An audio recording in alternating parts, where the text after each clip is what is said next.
শুনিলে অৱশেষত সত্যৰঞ্জন বৰাৰ কথা শুনিলে চৰকাৰে নুশুনিলে কিন্তু শুনিব লগা সকলে সঁচাই শুনিলে কিছুদিনৰ পূৰ্বে সত্যৰঞ্জন বৰাই এক সংবাদ মেলত দাবী তুলিছিল বোলে বাঘক গোমাংস দিয়া বন্ধ কৰিব লাগে আৰু ইয়াৰ এদিন পিছতে তেওঁৰ একাংশ অনুগামীয়ে ৰাজ্যিক চিৰিয়াখানাৰ ওচৰত এক প্ৰতিবাদী কাৰ্য ৰূপায়ণ কৰিলে স্লোগান বাঘক গোমাংস দিয়া বন্ধ কৰক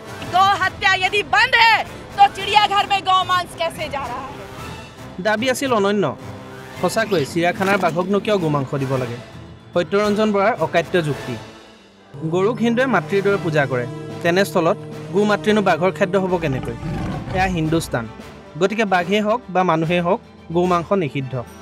খাবলৈ যদি ইচ্ছাই আছে যদি সঁচাই খাবলৈ মন গৈছে তেনেহ'লে ব্ৰইলাৰ খাওক আৰু খুৱাওক সত্যৰঞ্জন বৰাৰ এই আন্দোলনে অসমটো বাদেই ৰাষ্ট্ৰীয় সংবাদ মাধ্যমৰো দৃষ্টি আকৰ্ষণ কৰিলে মুঠৰ ওপৰত সত্যৰঞ্জন বৰাক নজনা ৰাজ্যৰ বাহিৰৰ লোকেও সত্যৰঞ্জন বৰা নামৰ প্ৰাণীটোক এতিয়া চিনি পোৱা হ'ল কিন্তু পৰিতাপৰ বিষয় এয়ে যে বৰাৰ দাবীহে নৰজিল কটুৱে চৰকাৰে তিলমাত্ৰ গুৰুত্বই নিদিলে সত্যৰঞ্জনৰ কথাত এখোপ আগলৈ গৈ আকৌ চিৰিয়াখানাৰ ডিএফঅ'ই ঘোষণা কৰিলে যদিহে পিছলৈ গোমাংস দিয়াৰ ক্ষেত্ৰত চিৰিয়াখানাত অপ্ৰীতিকৰ পৰিস্থিতিৰ সৃষ্টি কৰে চিধাই জেলত ভৰাই দিব কিন্তু সত্যৰঞ্জন বৰাৰ আন্দোলন যেন অথলে নগ'ল শুনিবলগীয়াই ঠিকেই শুনিলে সত্যৰঞ্জনৰ সহজ কথা এই লৈ এতিয়া ছ'চিয়েল মিডিয়াত ভাইৰেল বৰাৰ কথা মানি হেনো বাঘে এতিয়া মাংস খাবলৈ এৰিলে বিশ্বাস হয়তো আপোনাৰ হোৱা নাই মোৰো হোৱা নাছিল